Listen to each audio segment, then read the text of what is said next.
अगर मैं आपसे पूछूं Amazon, एप्पल, नेटफ्लिक्स, बिटकॉइन, नोविडा जैसी अपॉर्चुनिटीज क्या सिर्फ कुछ लकी लोगों को मिलती है? तो आप में से ज्यादातर लोग कहेंगे हाँ, उनकी किस्मत अच्छी थी। बट अगर अपॉर्चुनिटी सिर्फ लकी लोगों को मिलती है और लक से मिलती है, तो ये बार बार वॉरेन बफेट या चार्ली मंगल या जॉब बेजॉब्स ये बार बार सही डायरेक्शन में सही डिसीजन कैसे ले लेते हैं? क्या इनके पास कोई फ्यूचर देखने की पावर है? क्या इनके पास कोई जादुई शक्ति है जो इन्हें फ्यूचर दिखा देती है, या इन्हें रिस्क दिखा देती है, या अपॉर्चुनिटीज दिखा देती है? नहीं, कुछ नहीं। इनके पास अपॉर्चुनिटीज देखने का एक अलग तरीका है और वो अपॉर्चुनिटीज दुनिया के हर व्यक्ति को मिलती हैं, बट वो उन्हें पहचान नहीं पाता। तो अपॉर्चुनिटीज पहचानी कैसे जाए? क्योंकि अपॉर्चुनिटीज बराबर लक, यानी लोग सोच लेते हैं अपॉर्चुनिटी बराबर लक।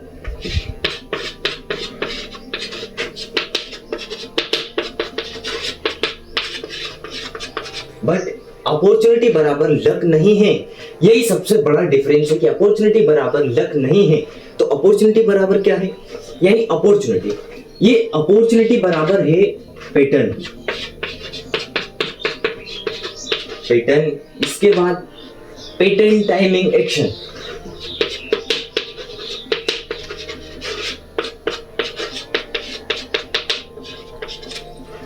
यानी अपॉर्चुनिटी सिर्फ लक नहीं होती। ऐसा नहीं है कि अपॉर्चुनिटी सिर्फ लकी लोगों को मिलती है, क्योंकि वॉरेन बफेट, ये जॉब बेजॉब, चार्ली मंगल, ये सब भी जब स्टार्टअप इन्होंने स्टार्ट किया था, जीरो से ही स्टार्ट किया इन्होंने भी। अब देखो, पैटर्न टाइमिंग प्लस एक्शन, यानी pattern plus timing plus action, ये होती है अपॉर्चुनिटी। कि कौन सा पैटर्न किस टाइम, यानी आपको सिर्फ अपॉर्चुनिटी पहचानना आना चाहिए। अपॉर्चुनिटी आपके पास आती है, चली जाती है, बट आप उसे पहचान नहीं पाते। अब नेटफ्लिक्स की स्टोरी सुनो। यानी ब्लॉकबस्टर ने नेटफ्लिक्स को रिजेक्ट क्यों कर दिया था? सन 2000 जब नेटफ्लिक्स एक बहुत छोटी कंपनी थी, तो हुआ क्या था, जब यानी बिजनेस डीवीडी रेंटल था। अब क्या हुआ था, जो रीड हेस्टक्स, जो नेटफ्लिक्स का फाउंडर था, ओनर था, वो मार्क, ऐसा कुछ नाम है, मार्क रेंडोफ, उसके पास गया था जिसे $50 मिलियन में बेचने। बट ब्लॉकबस्टर के फाउंडर ने, यानी मार्क रेंडोफ ने मना कर दिया और नेटफ्लिक्स का मजाक उड़ाया। उसने सोचा कि लोग किराए से आकर मूवी देखेंगे, खरीदेंगे, बस। बट आज नेटफ्लिक्स उस स्टेज पर है जहां आज करोड़ों बिलियन डॉलर का स्केल हो रहा है नेटफ्लिक्स का। तो यानी अपॉर्चुनिटी ढूंढनी नहीं पड़ती, अपॉर्चुनिटी समझनी पड़ती है। क्योंकि अपॉर्चुनिटीज हमारे पास है, अपॉर्चुनिटीज हमारे पास आती है, चली जाती है, बट हम अपॉर्चुनिटीज को देख ही नहीं पाते। जब तक हम अपॉर्चुनिटीज को समझ नहीं पाते, नहीं देख पाते, तब तक हमें कभी भी सामने से कोई अपॉर्चुनिटीज हमें ये नहीं कहेगी कि आप मुझे ले लो। क्योंकि अपॉर्चुनिटीज इनविजिबल होती है, वो आपको दिखाई नहीं देती, बट उसे समझना पड़ता है। अगर उस टाइम ब्लॉकबस्टर ने नेटफ्लिक्स को ले लिया होता, तो आज नेटफ्लिक्स शायद ब्लॉकबस्टर का हो चुका होता। अब अपॉर्चुनिटी का मतलब ऐसी चीज नहीं है जो मैं अपॉर्चुनिटी बता रहा हूं। अपॉर्चुनिटी का मतलब कोई ऐसी चीज नहीं जो तुरंत पैसा दे। अपॉर्चुनिटी का मतलब है ऐसी वैल्यू जो फ्यूचर में वैल्यू क्रिएट करे।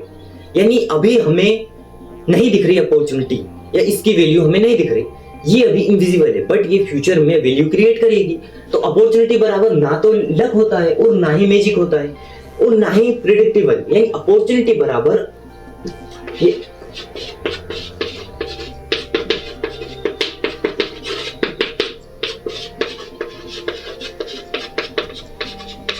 यानी अपॉर्चुनिटी बराबर प्रिडिक्टेबल भी नहीं होता। अपॉर्चुनिटी बराबर होता है फ्यूचर वैल्यू, यानी इसका ये होता है वैल्यू। बट कौन सी value? Future value. Future value यानी आज हमें यहाँ रिस्क दिख सकता है, आज हमें यहाँ एंजाइटी फील हो सकती है, आज हमें यहाँ अपॉर्चुनिटी नहीं भी लग सकती है, या आज हम ये सोच ले कि ये फ्यूचर में बहुत बड़ा लॉस कर सकती है, बट नहीं। अपॉर्चुनिटी एक ऐसी वैल्यू क्रिएट करती है जो क्राउड से पहले ही हमें समझना चाहिए। क्योंकि क्राउड तो तब होता है जब अपॉर्चुनिटी रियलिटी में बनती है, जब लोगों को पता चल जाता है ये अपॉर्चुनिटी थी तो थी में और हे में बहुत बड़ा डिफरेंस है। आज मैं अगर आपको अमेज़न की, नेटफ्लिक्स की जो स्टोरीज बता रहा हूँ, जो एग्जांपल्स बता रहा हूँ, वो इसलिए नहीं बता रहा हूँ कि वो आज अपॉर्चुनिटीज में है, मैं इसलिए बता रहा हूँ क्योंकि वो थी, यानी उन्होंने भी अपॉर्चुनिटीज को पहचाना। अगर वो अपॉर्चुनिटीज को नहीं पहचानते और उसमें कोई भी इनोवेशन या कोई भी डेवलपमेंट नहीं करते तो वो आज इतनी बड़ी कंपनीज नहीं होती, बट है। और आज मैं उन्हीं का एग्जांपल आपको दे रहा हूँ रियल वर्ल्ड में, क्योंकि अपॉर्चुनिटी बराबर ना तो लक होता है, ना मैजिक होता है, ना प्रेडिक्टेबल होता है। अपॉर्चुनिटी यानी जो फ्यूचर वैल्यू क्रिएट करे, जो आज नहीं दिख रही बट आगे आएगी। अब एक स्टोरी सुनो अमेज़न की, 1994। अब जॉब बेजॉब्स जो वॉल स्ट्रीट में जॉब कर रहे थे, उन्होंने एक दिन रिपोर्ट पढ़ी, इंटरनेट 2300% की स्पीड से आगे बढ़ रहा था, ग्रो कर रहा था। तो उन्होंने सोचा, यानी सबको ये अपॉर्चुनिटी नहीं लगी, किसी को ये समझ नहीं आया, बट जॉब बेजॉब्स को ये एक अपॉर्चुनिटी लगी। उन्होंने इसे देखा कि इंटरनेट तेजी से ग्रो कर रहा है, तो शॉपिंग इंटरनेट से हो सकती है। तो ये यानी फिर उन्होंने क्या किया, 20 कंपनियों की लिस्ट बनाई। अब 20 कंपनियों की लिस्ट बनाई, बुक्स खरीदी, एक छोटा ई कॉमर्स सिस्टम बनाया, बट वो आज बहुत बड़ा सिस्टम है। यानी अमेज़न आज सिर्फ एक बुक स्टोर नहीं है, वो दुनिया की बड़ी कंपनियों में से एक है। तो उन्होंने सिर्फ बुक्स नहीं देखी, उन्होंने इंटरनेट का फ्यूचर देखा। जब उन्होंने इंटरनेट का फ्यूचर देखा तो आज इतनी बड़ी कंपनी है अमेज़न। क्योंकि ग्रेट फाउंडर सिर्फ प्रोडक्ट नहीं देखते, वो ट्रेंड्स भी फॉलो करते हैं, ट्रेंड्स भी देखते हैं।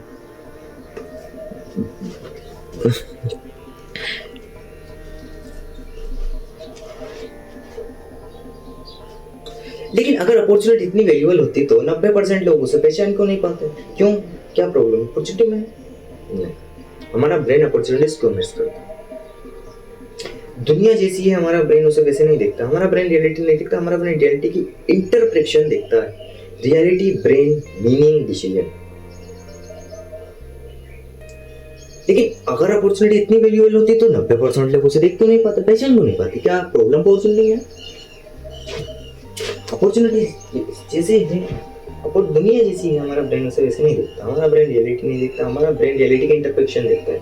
मतलब दो लोग एक ही चीज देखते हैं, एक बिजनेस देखता है, दूसरा रिस्क देखता है। बिजनेस मतलब अपॉर्चुनिटी वही थी, लेकिन मीनिंग अलग था। यहीं से अपॉर्चुनिटी गैप शुरू होता है। यही अब सवाल है, ब्रेन ऐसा क्यों करता है? क्योंकि हमारा ब्रेन करोड़ों साल पहले सर्वाइव के लिए बना था। लेकिन अपॉर्चुनिटी इतनी वैल्यूएबल होती तो 90% लोग। लेकिन अब क्वेश्चन ये आता है कि अगर अपॉर्चुनिटीज इतनी वैल्यूएबल होती ही हैं तो 99% लोग उसे पहचान क्यों नहीं पाते?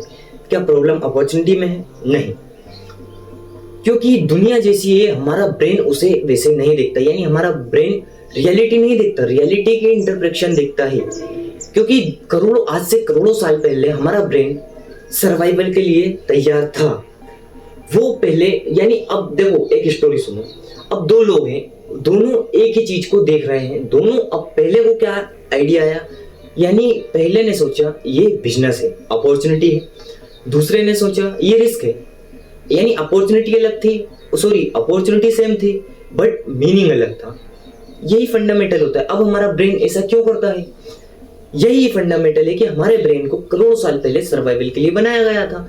अब आप इसे एक पैटर्न के तौर पे समझो। यानी अब रियलिटी, ब्रेन, मीनिंग, डिसीजन,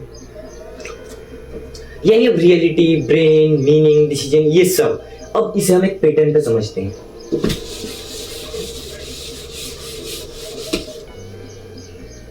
यानी रियलिटी, ब्रेन, मीनिंग, डिसीजन।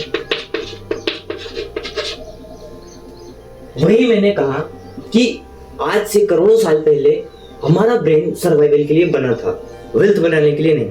उसे डेंजर पहचानना था।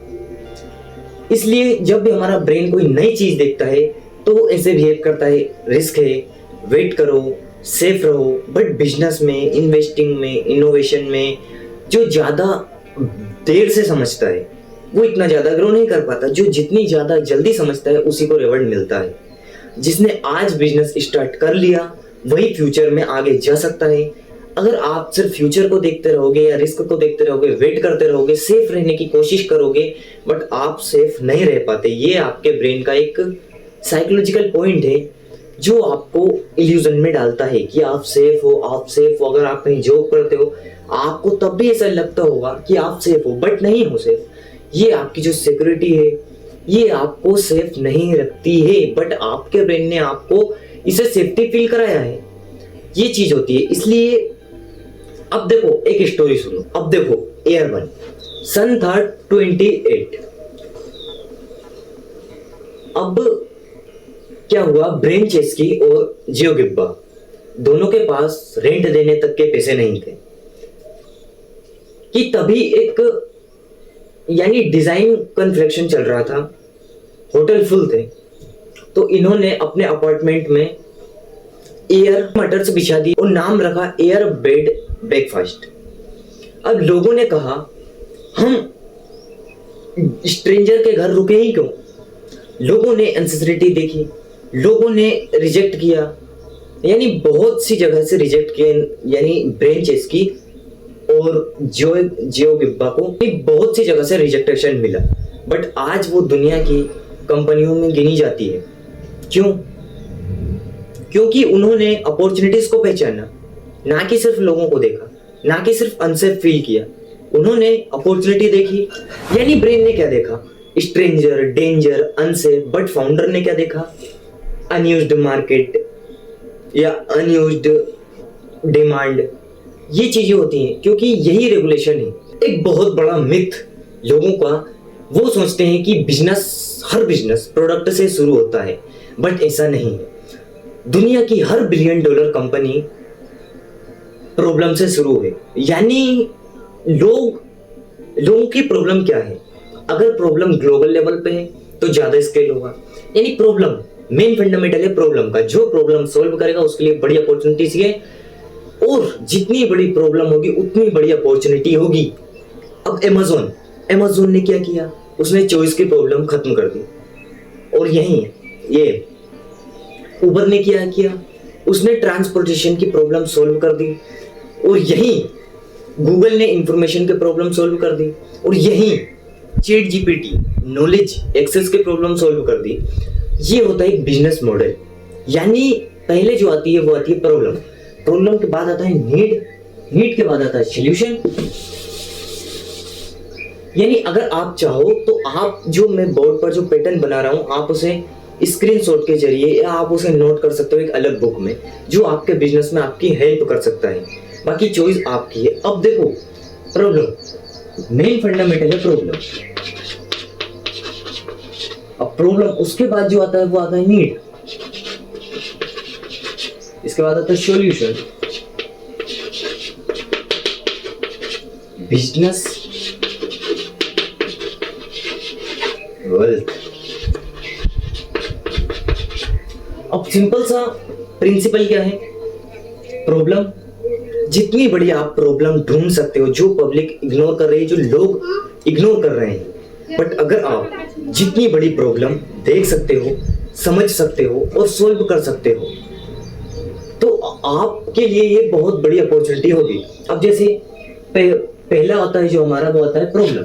अब जो प्रॉब्लम है उसको जरूरत काय की है, सॉल्यूशन की। तो प्रॉब्लम, नीड, सॉल्यूशन की जरूरत है।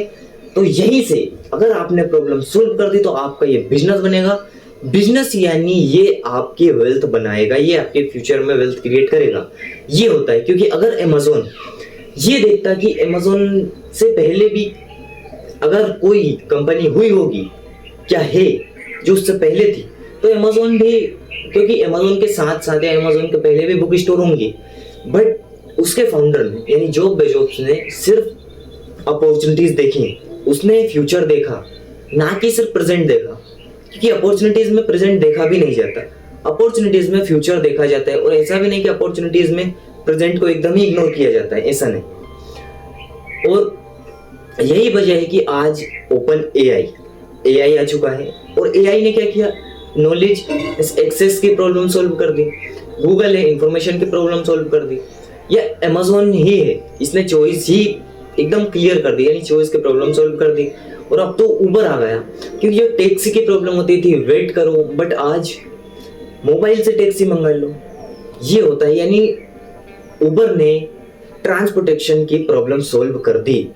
हर बिलियन डॉलर की बड़ी कंपनी जो भी हुई है, उन्होंने सिर्फ प्रोडक्ट नहीं बनाया, क्योंकि वो सिर्फ प्रोडक्ट नहीं चुनते, वो बड़ी प्रॉब्लम चुनते हैं। अगर आप भी अपना बिजनेस क्रिएट करना चाहते हो तो आपको क्या करना है, आपको प्रोडक्ट नहीं बनाना है, आपको भी दुनिया की कोई ऐसी प्रॉब्लम देखना है, ऐसी प्रॉब्लम सॉल्व करना है जो हाई वैल्यू हो, बट उसका सोल्यूशन किसी के पास ना हो और ना इसकी कॉपी हो सके।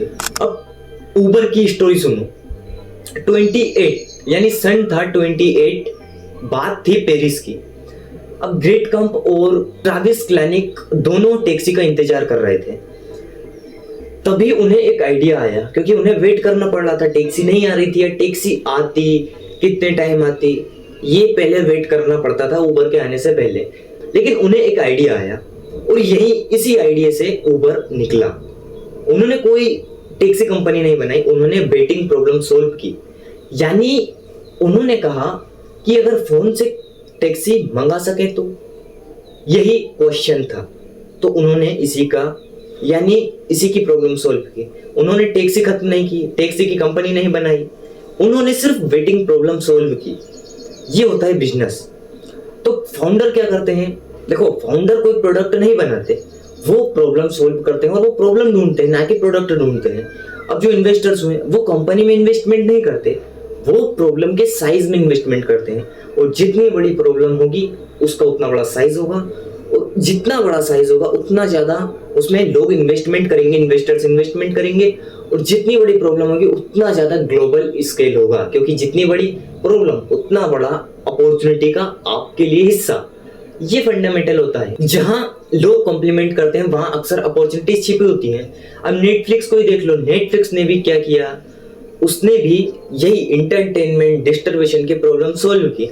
और उसने केबल नहीं, कुछ नहीं, उसने ये प्रॉब्लम भी सॉल्व की। तो ये नेटफ्लिक्स हुआ, अमेज़न हुआ, उबर हुआ, चैट जीपीटी हुआ, गूगल हुआ, ये सब एक ही कंडीशन से गुजरे हैं। इन्होंने सिर्फ प्रॉब्लम सॉल्व की है, ना कि कोई अलग से प्रोडक्ट बनाया है। लेकिन अगर अपॉर्चुनिटीज प्रॉब्लम में छुपी होती हैं तो कुछ लोग प्रॉब्लम देखकर भागते क्यों हैं, और कुछ लोग वहीं से कंपनी क्यों स्टार्ट कर देते हैं, वहीं से कंपनी क्यों खड़ी कर देते हैं। यहीं से हमारा चैप्टर शुरू होता है। तो अब तक हमने समझा अपॉर्चुनिटीज आखिर होती क्या है। अब हम समझेंगे इससे भी बड़ा क्वेश्चन कि कुछ लोगों को अपॉर्चुनिटीज क्यों दिखाई देती हैं और कुछ को क्यों नहीं दिखाई देती हैं। अब देखो, एक पैटर्न बनाते हैं, यानी इंफॉर्मेशन, नॉलेज, ये इंफॉर्मेशन,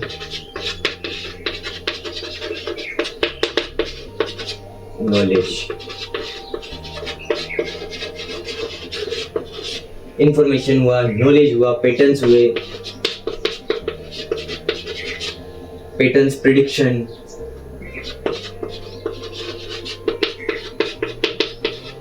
इसके बाद आती है हमारी अपॉर्चुनिटी।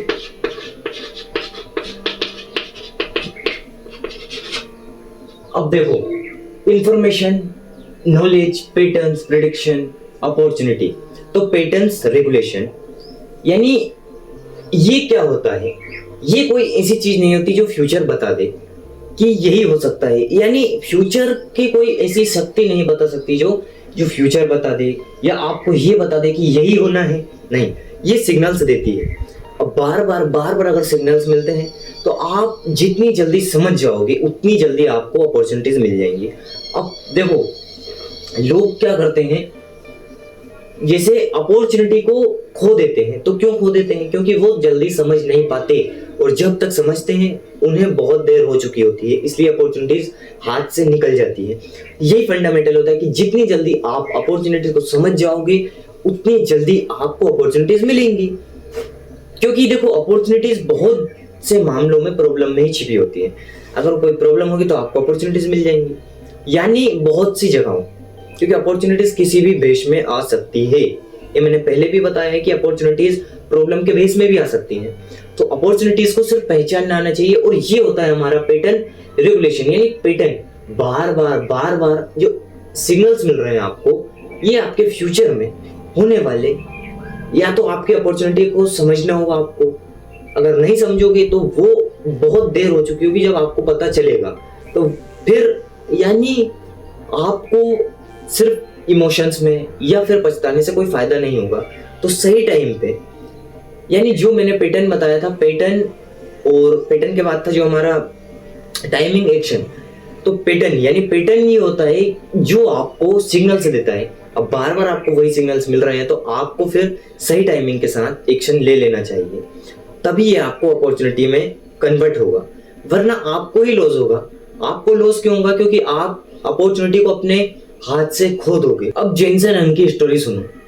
सन था 1993, उनका फोकस गेमिंग ग्राफिक्स पर था। उन्होंने नोविडा बनाया। अब नोविडा बनाया, उसमें उसके बाद 2012 में यानी एआई रिसर्च बहुत तेजी से होने लगी, यानी बहुत ज्यादा तेजी से होने लगी। फिर लोगों ने क्या समझा, क्योंकि ये जीपीयू या सीपीयू ये तेजी से बढ़ रहे थे, तो लोगों ने सोचा ये एक चिप है। बट जेनसन हंग ने इसे नोविडा, इसमें एक पैटर्न देखा। इसमें उन्होंने पैटर्न ऐसा देखा जिसे 2022 चैट जीपीटी आया, 2023 उन्होंने एआई इंटरफ्रेक्शन बना दिया।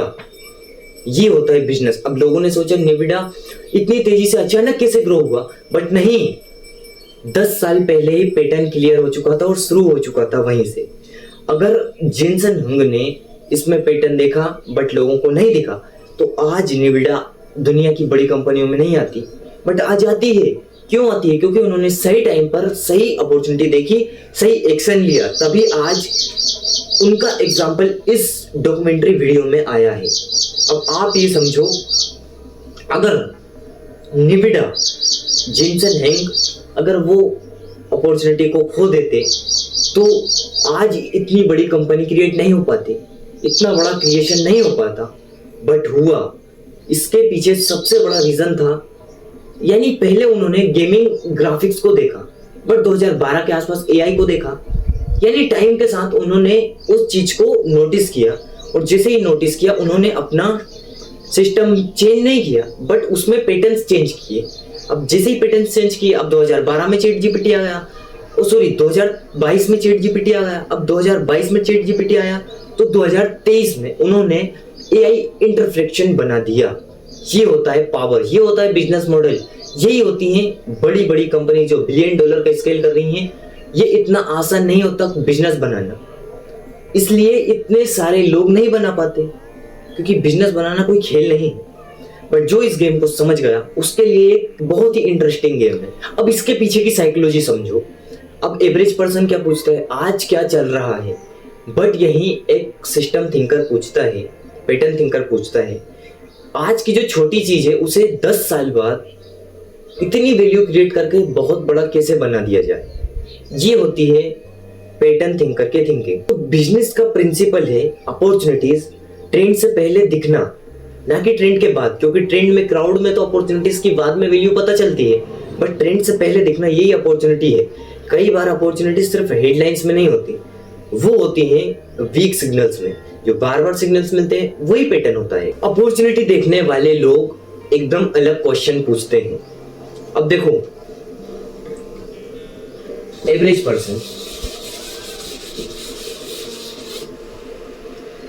पर्सन क्या पूछता है, यानी एवरेज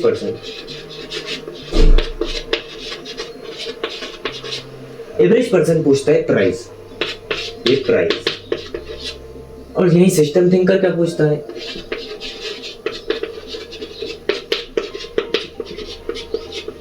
यही सिस्टम थिंकर पूछता है कि वैल्यू, यानी क्वेश्चन सब करते हैं, बट यहीं से गेम चेंज होता है कि क्वेश्चन सब एक जैसे नहीं करते। एक एवरेज पर्सन भी क्वेश्चन करते, एक सिस्टम थिंकर भी क्वेश्चन करता है, बट यहीं से रिजल्ट सेम नहीं होते, यानी रिजल्ट अलग अलग, आउटकम्स अलग अलग हो जाते हैं। क्यों हो जाते हैं? क्योंकि उनके क्वेश्चन अलग हो जाते हैं। अगर जब क्वेश्चन अलग हो जाते हैं तो ये स्ट्रक्चर भी अलग हो जाता है रिजल्ट का। देखो, एवरेज पर्सन क्या पूछता है, रिस्क कहाँ है, इसमें रिस्क है, या आज से कमाई शुरू होगी, आज पैसा आएगा, लोग क्या कहेंगे, मेरे पास इतना पैसा कहाँ है। बट फाउंडर पूछता है वैल्यू कहाँ बढ़ेगी, डिमांड कहाँ बढ़ेगी, कैपिटल कहाँ जाएगा। और एक बिजनेसमैन पूछता है लोग किस चीज के लिए हमेशा पे करेंगे। और एक कलेक्टर पूछता है अगर मेरे पास 1 करोड़ हो तो मैं उसे कहाँ भेजूं जहां अगले 10 साल बाद सबसे ज्यादा वैल्यू बने। तो क्वेश्चन बदलते हैं तो डिसीजन बदलते हैं, और जैसे जैसे डिसीजन बदलते हैं वैसे वैसे फ्यूचर बदलता है। यही होता है अगर आप अपने क्वेश्चन नहीं चेंज कर सकते। अब फॉर एग्जाम्पल अगर आप आज कहीं जॉब करते हो, आपको वहां का माहौल, वहां के क्वेश्चंस या वहां के आंसर्स, यानी वहां का एक वातावरण जो आपके माइंडसेट में फिट हो चुका है, अगर आप उससे एकदम हटके नहीं सोचोगे, अपनी थिंकिंग नहीं चेंज करोगे, अपनी थिंकिंग में कुछ यानी क्रिएशन का नहीं सोचोगे, तो आप कभी अपनी वेल्थ क्रिएट नहीं कर पाओगे, बिजनेस क्रिएट नहीं कर पाओगे। बट अगर आप वहीं से अपने बिजनेस के लिए अलग काम कर रहे हो या अपनी थिंकिंग अपग्रेड कर रहे हो, तो ये चीजें आपको एक फ्यूचर में एक अपॉर्चुनिटी की तरह ही है। नॉलेज भी एक अपॉर्चुनिटी होती है। तो अब देखो मेन चीज है, अगर आपके क्वेश्चन बदलते हैं तो आपके डिसीजन बदलते हैं, जब डिसीजन बदलते हैं तो यहीं से फ्यूचर बदलता है। अब एक स्टोरी सुनो, स्टारबक्स, हार्वर्ड सचल्टज ऐसा कुछ नाम है उनका। अब वो एक दिन इटली गए, उन्होंने देखा कॉफी शॉप्स थी, 2 कॉफी शॉप्स थी, एक अलग चल रही थी, दूसरी अलग चल रही थी। तो उन्होंने देखा कॉफी सिर्फ एक ड्रिंक नहीं है, कॉफी यानी कन्वर्सेशन है, एक्सपीरियंस है, हैप्पीनेस है, जहां कॉफी लोगों को आपस में जोड़ देती है, यानी कॉफी। तो उन्होंने क्या किया, उन्होंने वापस अमेरिका आकर स्टारबक्स से शुरू किया, और उन्होंने ना ऑफिस बनाया ना कॉफी शॉप खोली, उन्होंने स्टारबक्स से शुरू किया, यानी बीच की जगह। अब आप ये समझो उन्होंने एक्सपीरियंस बेचा, ना कोई अलग से, बट एक्सपीरियंस बेचा, क्योंकि उन्हें पता था कॉफी शॉप्स यानी कॉफी एक ड्रिंक नहीं है, बट सिर्फ एक ड्रिंक नहीं है कॉफी एक एक्सपीरियंस है, एक हैप्पीनेस है, यानी कॉफी लोगों को एक कनेक्शन फील कराती है, कन्वर्सेशन है। तो इसलिए उन्होंने स्टारबक्स से शुरू किया। और यही मैं स्टोरी इसलिए सुना रहा हूं क्योंकि हर बड़ी कंपनी, हर बड़ा बिजनेस एक छोटी प्रॉब्लम से सॉल्व होता है या एक बड़ी प्रॉब्लम से। क्योंकि देखो जितनी ज्यादा छोटी प्रॉब्लम होगी उतनी कम अपॉर्चुनिटी, और जितनी बड़ी प्रॉब्लम होगी, ग्लोबल लेवल पर प्रॉब्लम होगी, बड़ी प्रॉब्लम होगी, बिगेस्ट प्रॉब्लम होगी, तो उतनी बड़ी अपॉर्चुनिटी। आज इंटरनेट देख लो, आज अगर इंटरनेट की सैटेलाइट, ये इतनी बड़ी जो प्रॉब्लम है इंटरनेट की, वो सोल्व हो चुकी है। जब इंटरनेट की प्रॉब्लम सोल्व हुई तो ये बहुत बड़ी प्रॉब्लम थी, क्योंकि दुनिया में सभी जगह आज इंटरनेट है, कहीं कहीं नहीं होगा बट बहुत सी जगह इंटरनेट है। तो अब आप ये समझो जितनी बड़ी प्रॉब्लम उतना बड़ा सल्यूशन, जितना बड़ा सल्यूशन उतना बड़ा बिजनेस, जितना बड़ा बिजनेस उतना ज्यादा स्केल, और ये आपके लिए उतनी बड़ी अपॉर्चुनिटी। तो हर एक छोटी से छोटी प्रॉब्लम को भी देखो, और बड़ी प्रॉब्लम अगर आप देख सकते हो, सॉल्व कर सकते हो, तो आप उसे भी देखो। ये क्योंकि स्टारबक्स ने क्या किया था, उन्होंने कॉफी शॉप इटली में देखे थे, बट वापस अमेरिका आए और उन्होंने क्या किया, फिर एक्सपीरियंस बेचा। और स्टारबक्स का भी आज नाम चलता है, बड़ा ब्रांड है। ग्रेट बिजनेस से प्रोडक्ट नहीं देखते, वो फ्यूचर देखते हैं। अब देखो इसमें साइकोलॉजी, ब्रेन वही चीज को देखता है जिसका आप आंसर ढूंढ रहे होते हो, जिस पे आपका फोकस होता है। अगर आप डिस्काउंट देखोगे तो आपको डिस्काउंट ही दिखेंगे, बट अगर आप अपने फ्यूचर को देखोगे तो आपको अपॉर्चुनिटीज ही दिखेंगी। यही आपकी वैल्यू क्रिएट होती है। ये होती है साइकोलॉजी, ये होता है हमारे ब्रेन का, कि हमारा ब्रेन कैसे बिहेव करता है। अपॉर्चुनिटीज बाहर कम, क्वेश्चन के अंदर ज्यादा छिपी होती हैं। लेकिन अब एक क्वेश्चन आता है, अगर अपॉर्चुनिटीज पैटर्न में छिपी होती तो दुनिया के इतने इंटेलिजेंट लोग अपॉर्चुनिटीज मिस क्यों करते? क्या वो बेवकूफ है या उनके साथ और कुछ कहानी हुई है? क्योंकि कोडक हुआ या नोकिया हुआ या ब्लॉकबस्टर हुआ, और ब्लॉकबस्टर का क्वेश्चन यही उड़ गया जो मैंने बताया था, जो एग्जांपल मैंने दिया था कि उसने नेटफ्लिक्स को ठुकराया था। और जब नेटफ्लिक्स आज इतनी बड़ी कंपनी बन चुकी है, तो क्योंकि कोडक हुआ, एक याहू भी है। तो क्या ये लोग बेवकूफ थे या इनकी एक स्टोरी अलग ही थी? अब यहीं से हमारा नेक्स्ट चैप्टर शुरू होता है। एक बहुत बड़ा मिथ जो आज क्लियर कर लिया जाए, लोग सोचते हैं जो जितना ज़्यादा इंटेलिजेंट होगा वो उतनी ज़्यादा अपॉर्चुनिटीज़ देखेगा, बट ऐसा नहीं है, क्योंकि हिस्ट्री कुछ और कहती है। हिस्ट्री कहती है जो बड़े बड़े इन्वेस्टर्स हुए हैं, बड़े बड़े फाउंडर्स हुए हैं, या बड़े बड़े जो क्रिएशन करने वाले लोग हुए हैं, उन्होंने भी अपॉर्चुनिटीज़ मिस की हैं। जो एक्सपीरियंस्ड एसईओज हुए हैं उन्होंने भी अपॉर्चुनिटीज़ मिस की हैं। तो अपॉर्चुनिटीज़ मिस करने का सबसे बड़ा खतरा इग्नोरेंस नहीं है। लोग सोचते हैं अपॉर्चुनिटीज़ को नहीं देखा तो चली गई अपॉर्चुनिटी, फिर कैसे दिखेगी, नहीं दिखेगी। तो ये नहीं है। देखो, नॉलेज यानी लोग सोचते हैं लोग जितने ज़्यादा इंटेलिजेंट होंगे उतनी ज़्यादा अपॉर्चुनिटीज़ दिखेंगे, बट ऐसा नहीं है। क्योंकि देखो मेन चीज़ क्या है, इसे नोट कर लेना, या जो मैं पैटर्न बता रहा हूँ, जैसे नॉलेज हुआ,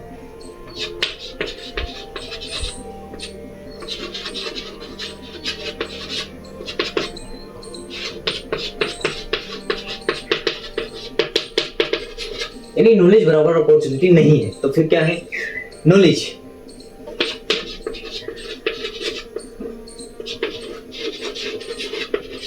बराबर ओपन माइंड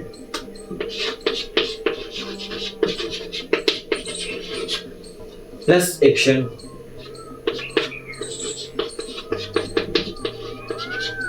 इसके बाद आती है अपॉर्चुनिटी।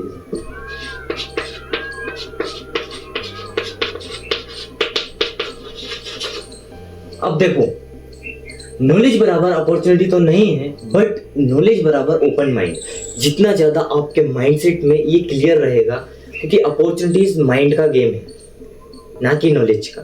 देखो, जितना ज्यादा आपके माइंडसेट में ये क्लियर रहेगा उतना ज्यादा आप अपॉर्चुनिटीज को देख पाओगे, समझ पाओगे। क्योंकि मैंने पहले भी कहा है, अपॉर्चुनिटीज कोई अलग से नहीं आती। अपॉर्चुनिटीज कभी प्रॉब्लम में छिपी होती है, कभी कहीं छिपी होती है, यानी ये एक इनविजिबल तरीके से आती है। अब देखो, नॉलेज है आपके पास, आपका ओपन माइंड है। अगर सिर्फ नॉलेज ही आप एक्शन नहीं लेते हो, सही टाइम पे सही डायरेक्शन में नहीं जाते हो, सही एफर्ट नहीं डालते हो, यहाँ भी आपको बहुत बड़ी प्रॉब्लम क्रिएट हो सकती है। अब ब्लॉकबस्टर ने क्या किया था? ब्लॉकबस्टर ने जो किया था वो यही किया था कि उसने नेटफ्लिक्स का मजाक उड़ाया था, और जो $50 मिलियन में जो बेचने गए थे उन्होंने रिजेक्ट कर दिया था। बट अब देखो, आज नेटफ्लिक्स इतनी बड़ी कंपनी बन चुकी है, एक इंडस्ट्री बन चुकी है नेटफ्लिक्स। तो देखो, यानी एक नॉलेज हो जिससे ओपन माइंड हो, एक्शन यानी सही टाइम पे सही एक्शन लो, और वो एक ही चीज वो बार बार आ रही है, जो आ रही है टाइमिंग प्लस एक्शन। इसके पहले जो हमारा था शायद टाइमिंग प्लस एक्शन, अगर आपने नोट किया होगा तो आप देखना, जो मैंने स्टार्टिंग में ही बताया था, timing action, timing plus action. हाँ, शायद वो अपॉर्चुनिटी थी क्या शायद कुछ और था, आप नोट करना, वीडियो को रिवाइज करके देखना, आपको वही पैटर्न क्लियर हो जाएगा। यानी एक्शन अपॉर्चुनिटी। अब ये ओपन माइंड प्लस एक्शन, अगर आप एक्शन लेते हो, सही टाइम पे सही डायरेक्शन पकड़ लेते हो, सही एफर्ट डालते हो, आपको प्रॉब्लम समझ आ चुकी है, आपके लिए एक अपॉर्चुनिटी है। अगर नहीं तो ये आपके लिए कोई अपॉर्चुनिटी नहीं है। और यही है कि अपॉर्चुनिटी अगर आपने पहचान ली, समझ ली, तो आपके लिए अपॉर्चुनिटी, अगर नहीं समझी तो आपके लिए कोई अपॉर्चुनिटी नहीं। ये फंडामेंटल है और यही गेम। अब यहीं से सबसे बड़ी प्रॉब्लम शुरू होती है, और वो होती है जो मैंने बताया था कि अपॉर्चुनिटी का मतलब सिर्फ इग्नोरेंस नहीं है, ओवर कॉन्फिडेंस। जब कोई कंपनी ज़्यादा सक्सेसफुल होती है, उसे लगता है कि हमारा प्रोडक्ट या हमारा सिस्टम ज़्यादा चलेगा, वो फिर आगे कुछ नहीं करते, वो एक ही उस पर डिपेंड हो जाते हैं कि वो ज़्यादा चलेगा। यही ओवर कॉन्फिडेंस उन्हें गिरा देता है, यहीं से गिरावट शुरू होती है। अब कोडक का एग्जांपल लो। अब एक स्टोरी सुनो कोडक की। 1975 तो कोडक के स्टीवन सेंसन ने डिजिटल कैमरा बनाया था, बट उसकी कंपनी ने उसे लॉन्च नहीं किया। उन्होंने सोचा कि कोडक पहले से ही फिल्म बेचकर पैसा कमा रही है, बहुत पैसा छाप रही है डॉलर में, यानी $1 बिलियन में या $1 मिलियन में, जितने डॉलर में भी छाप रही थी उस टाइम। तब उन्होंने सोचा अगर हमने फिल्म मतलब ये कैमरा ला दिया, लॉन्च कर दिया, तो ये हमारा बिजनेस ठप पड़ जाएगा, बंद हो जाएगा। बट इसी तरीके से फिर 2012 में सोनी आया और जो भी आया था ये आगे निकल गए। तो इसमें साइकोलॉजी क्या है? देखो, मेन चीज ये है कि अगर वो जो स्टीवन सेशन अगर तभी लॉन्च कर देते तो उनका बिजनेस चलता भी, बट उन्होंने नहीं किया। उन्हें डर था कि अगर मैंने इस बिजनेस में इस कैमरे को यानी डिजिटल कैमरे को लगा दिया तो शायद मेरा बिजनेस ठप हो जाए, बट शायद ऐसा होता या नहीं होता ये उस सिचुएशन पे डिपेंड करता, बट उन्होंने नहीं किया। इसी वजह से सोनी या जो कानन तो 2012 कोडक बैंकरुप्ट प्रोटेक्शन में चली गई। तो ब्रेन कहता है इसे अभी मत बदलो, बट मार्केट कहता है अभी बदलो, अगर अभी नहीं बदलोगे तो आप पीछे रह जाओगे। ये फंडामेंटल होता है। तो आज की इस वीडियो में इतना ही, क्योंकि आज की ये वीडियो शायद इस चैनल की इतनी बड़ी वीडियो पहली वीडियो होगी जो इतनी लॉन्ग है, इतनी लॉन्ग फॉर्म है। अगर आप बट हाँ, अब से इस चैनल पर लॉन्ग फॉर्म वीडियोस ही आएंगी, यानी इतनी लंबी वीडियोस ही आएंगी। क्यों? क्योंकि अब आपको और डीप सिस्टम जानना है, बिजनेस जानना है, इन्वेस्टमेंट जानना है, अपॉर्चुनिटीज जाननी है, कैपिटल इलेक्शन जानना है, बैलेंस शीट्स जानना है।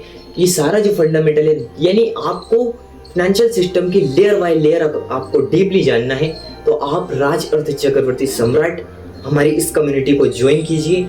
बाकी डिसीजन आपका है। आप अगर सब्सक्राइब करते हो तो हम अगली वीडियो में फिर मिलेंगे, अगर नहीं करते हो तो ये भी डिसीजन आपका है।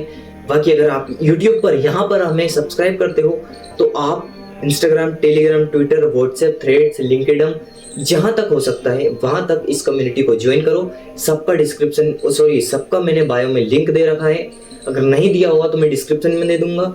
बाकी अगर कोई भी आपका डाउट है, कोई भी आपका क्वेश्चन है, तो आप मुझे कमेंट बॉक्स में कमेंट कर सकते हो, या आप मैंने अगर मेरा ईमेल दिया हो मेरे बायो में तो आप वहाँ से ईमेल कर सकते हो। बाकी मिलते हैं कुछ नेक्स्ट वीडियो में, तब तक लीजिए।